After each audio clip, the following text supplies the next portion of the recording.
Well, it's another edition of Congleton Politics in Depth, and really it's Cheshire Politics in Depth because we've got the Deputy Leader of Cheshire East, Councillor Craig Brown. How are you, Craig? Are you okay? How are you doing? Yeah, it's good to talk to you again. Oh, it's good to talk to you. Thanks for coming on the show again.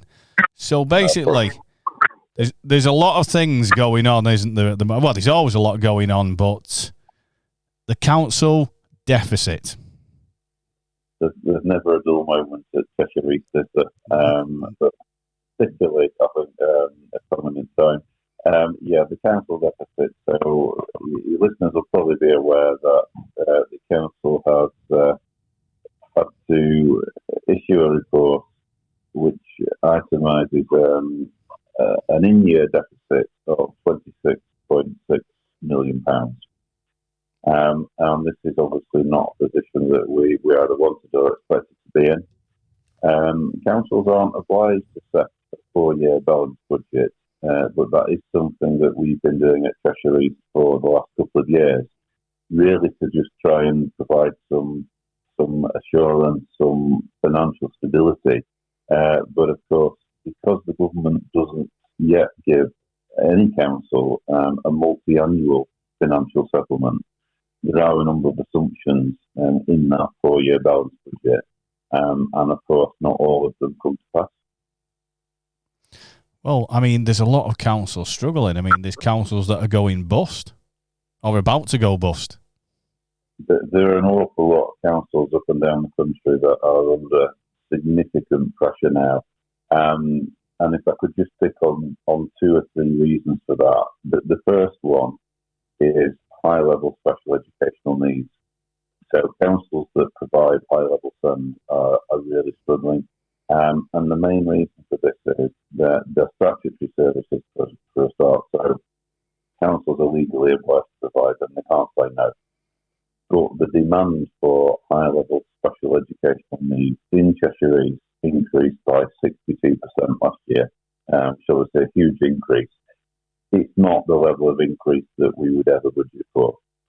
But also, there are 152 councils nationwide, unitary councils that provide high-level special educational needs. And of that 152, Cheshire East Council is the 149th lowest funded. So that's a challenge in itself. Add into that mix the very high level of demand that we're seeing, and the gap between what the government pays us to deliver the service and what it actually is costing us to deliver is a whopping £48 million.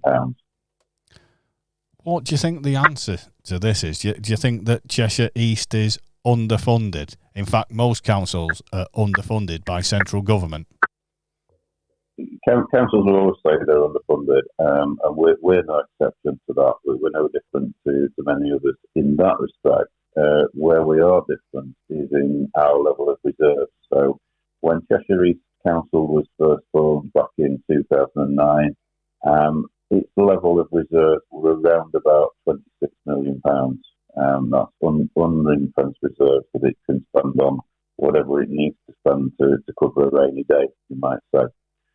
When we formed the Joint Administration in 2019, that figure had dropped to just £10 million in reserves, so effectively about 10 days running costs.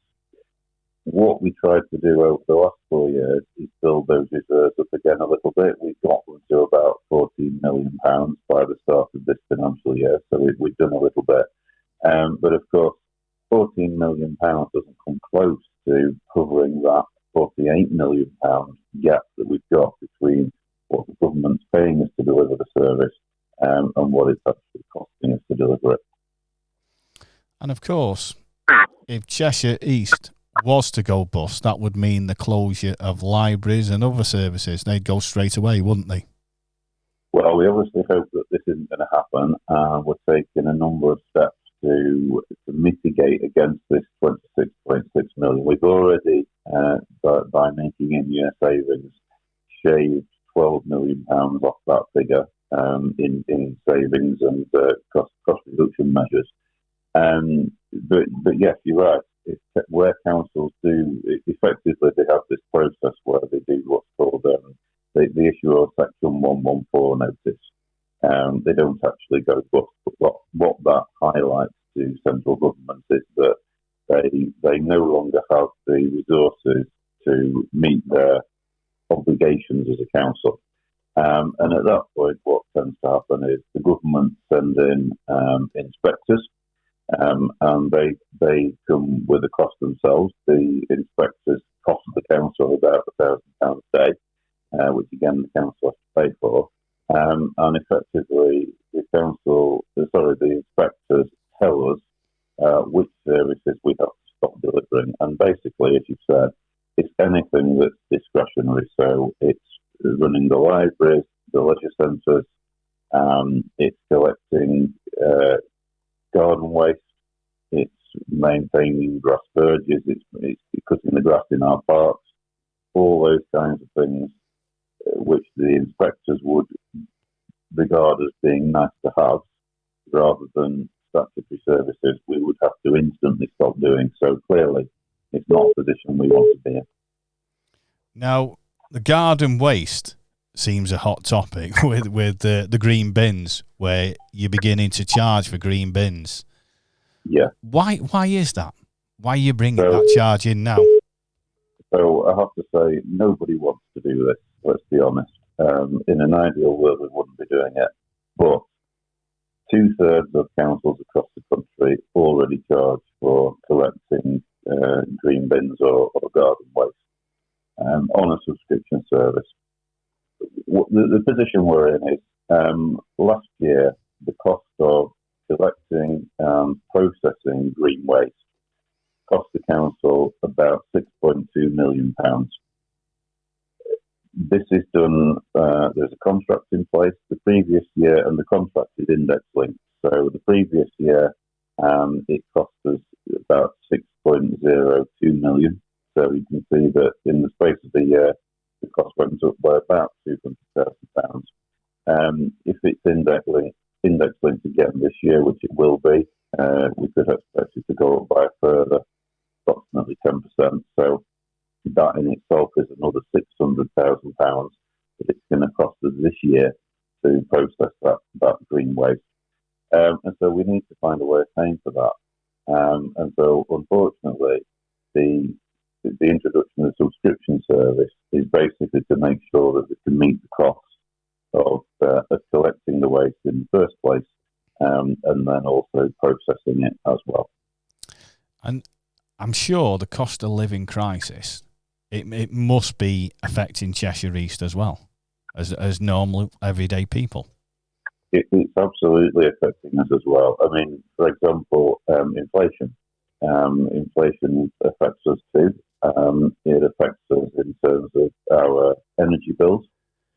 We don't get the support that residents have received from, for example, from government, because we're not on domestic tariffs, we're on business tariffs. But inflation, when we set our budget back in February, was at 10%.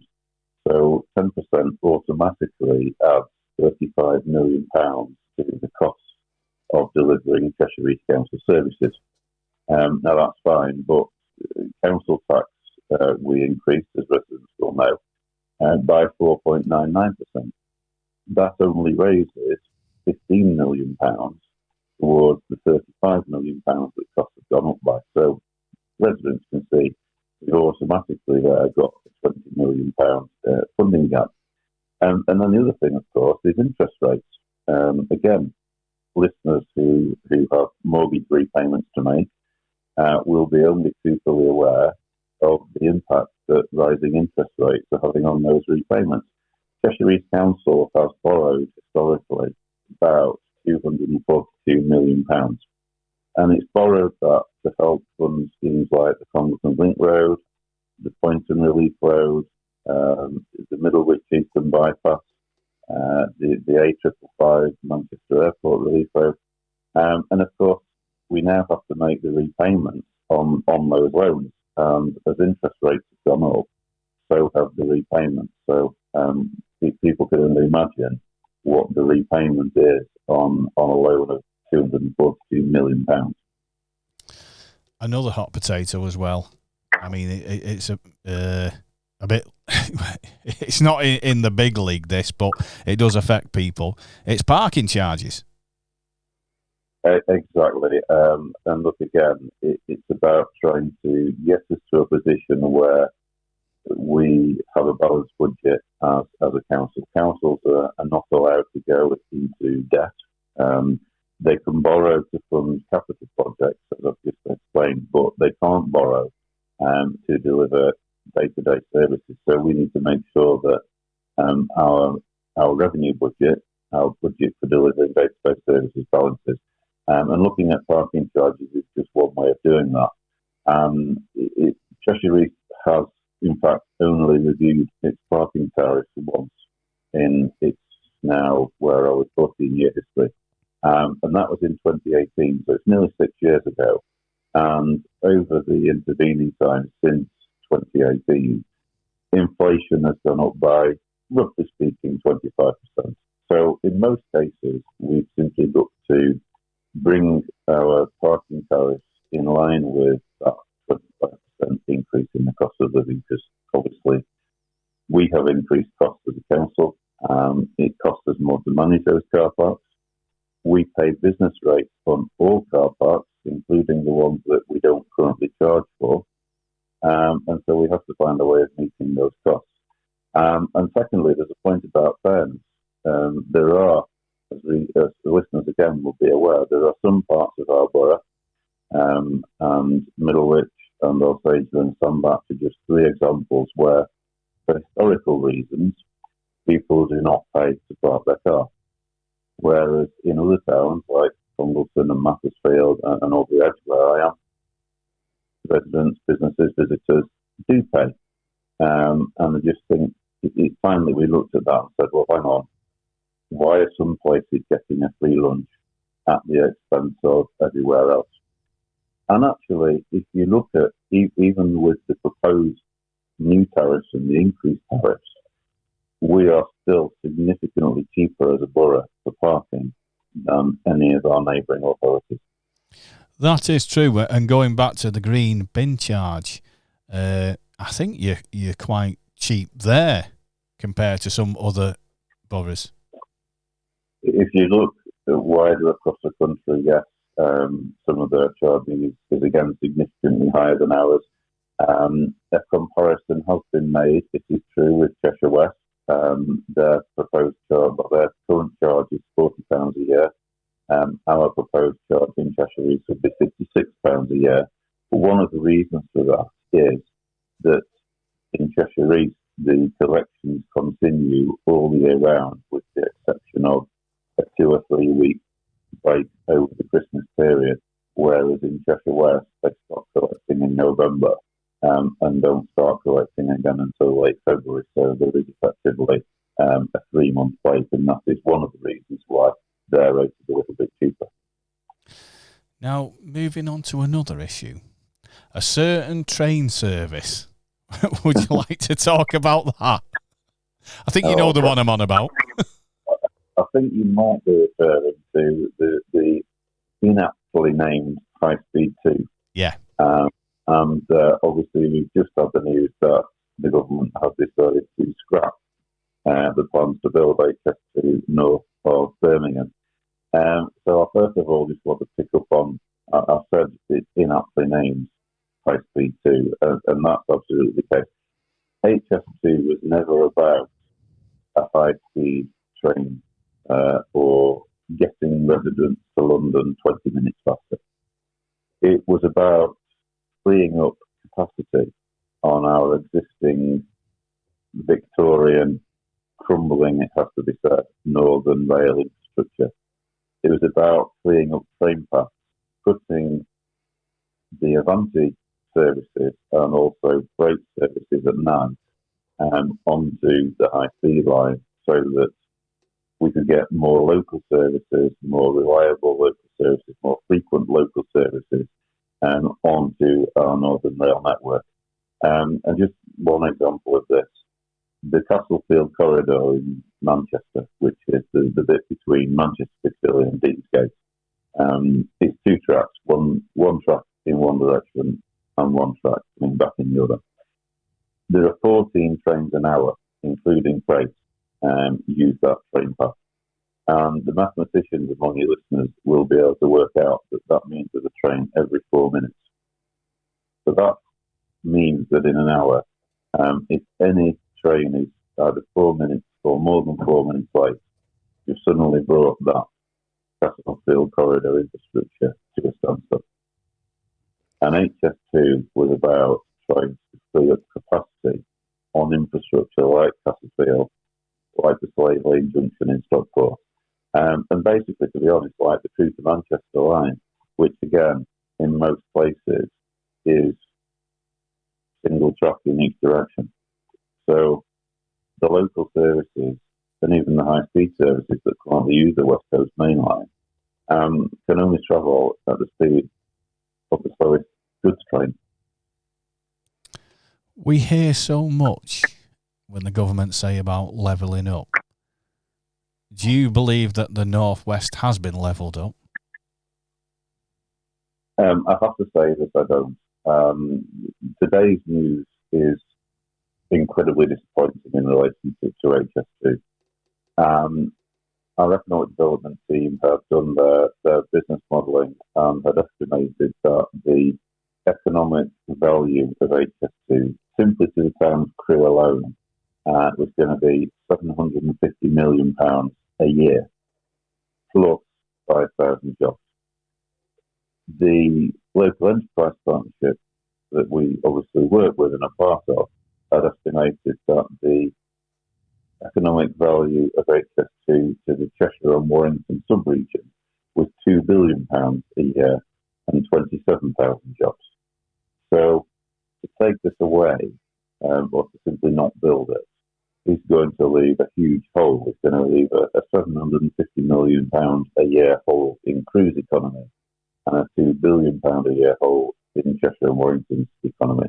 And yes, the Prime Minister has said that levelling up is about more than simply high-speed rail or rail connectivity.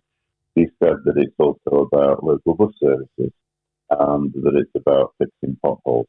And I agree with him, but I would have to point out in Cheshire East, our bus service improvement plan wasn't funded. We didn't get any money from government for it. Our road maintenance grant from the government was cut by 21% 3 years ago and has been frozen for the 2 subsequent years. So we're not seeing any of this levelling up at all, I have to say. We've submitted bids to both round 1 and round 2 of the levelling up fund in respect of projects in Crewe and Macclesfield. They've all been turned down.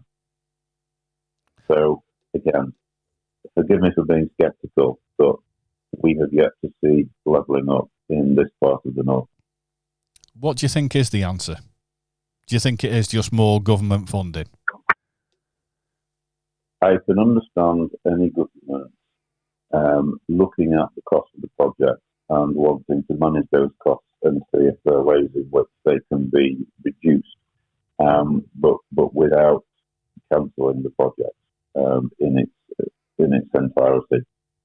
We know that there were ways in which HS2 could have been delivered, could still have gone through and onto Manchester, but at a reduced cost. For example, we were part of the review that the previous Prime Minister, 2 previous Prime Ministers ago now, carried out back in 2022. And one of the points they put to us was, well, if you actually reduce the speed of the service by 10 miles an hour, you can reduce the land take because the trains can go around sharper bends, for example. So that is one way in which you can shave several £billion off the cost of the project and still deliver it. You can also save money by not boring through tunnels. There are ways in which you can deliver the project at surface level rather than going underground. That will save billions again off the overall cost. And these were the things that we think the government should have looked at. But also, there was just and maybe this suited the government's agenda, I don't know.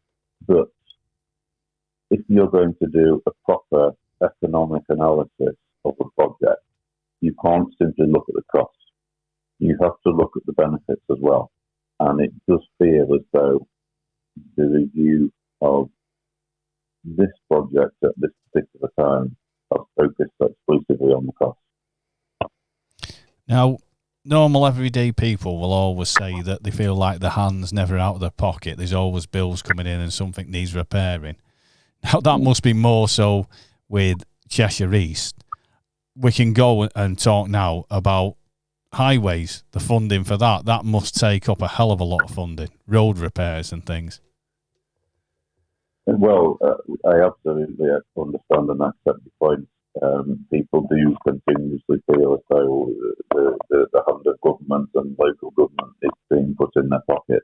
But they don't always appreciate just how much Cheshire East Council does. I mean, it serves over 400,000 residents now. We're actually the 15th biggest council in the country, 17th most complex in terms of the issues that we're dealing with. We're the busiest planning department in the northwest of England, and I think the 7th busiest planning department in the country.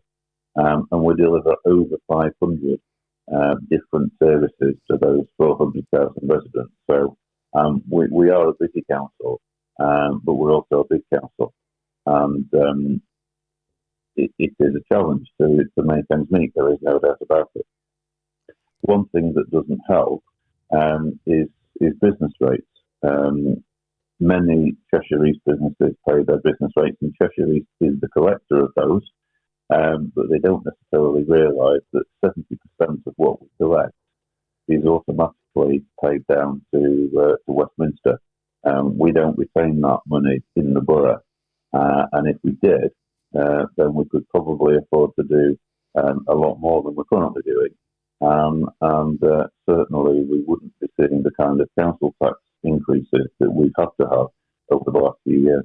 I haven't got the figures in front of me, so I could be wrong, and you can correct me on this. But I thought it was something like Merseyside, where they get to keep a lot more from their council tax. Yeah, that's right. It's the business rates that our commercial businesses pay to the council.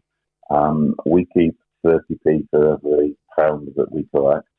The rest is sent to Westminster to be redistributed. In Liverpool, for every pound they collect, they keep £1.30. So that, I mean, they've got a bit of a head start. They've absolutely got a bit of a head start, and wouldn't it be great if we had that kind of head start as well?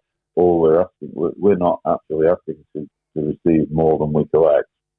We're just asking that we retain more than we currently retain out of what we collect. We're only keeping 30p in every pound that we receive, and that does mean I know that for many businesses that feels really unfair, because they often ask me, well, Craig, what about the high street? And there doesn't seem to be any investment in public realm anymore. Things that the council could do to encourage more people to come and shop in the borough and shop in our town centres. And we'd love to do that, and we have done it in certain cases. For example, Castle Street in Macclesfield, which we invested about £1.7 million in regenerating a couple of years ago. But we can't do that in every town all the time, as much as we'd like to. The amount of business rates that we are having to pass on to Westminster is of the order of about £70 million a year. So if we could keep that £70 million, just think what we could do with it. Well, you have made a big thing about the balanced budget, and you have done that. Do you think you can keep that up in these trying circumstances? You've come through COVID, a war. Do you think you can carry on with those balanced budgets, or do you really think your back is against the wall now? We are doing, and will continue to do, our level best to keep a balanced budget. But there is no doubt that we are up against it, and it is a back to the wall situation. So, as again listeners will be aware, we set certain red lines. We said we're not prepared to go down the route of closing libraries. A number of authorities have done that already.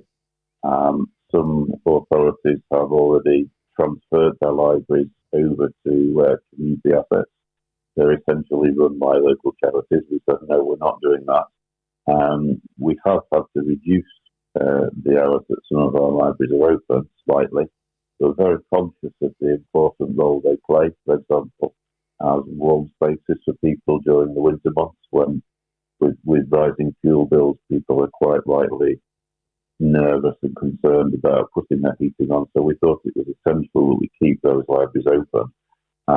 But we have had to make tough choices and tough decisions, and introducing the Green Waste subscription service has been one of those, and introducing car parking charges in some areas where they didn't exist previously has been another. These are not nice decisions. None of us came into local government to make decisions like these, but our hand has been and continues to be forced. Well, Craig, thanks a lot for taking the time to talk to us today and letting the people of Congleton and Cheshire and beyond to know what's going on. We really do appreciate it. Absolute pleasure as always, Stuart. Look forward to speaking to you again.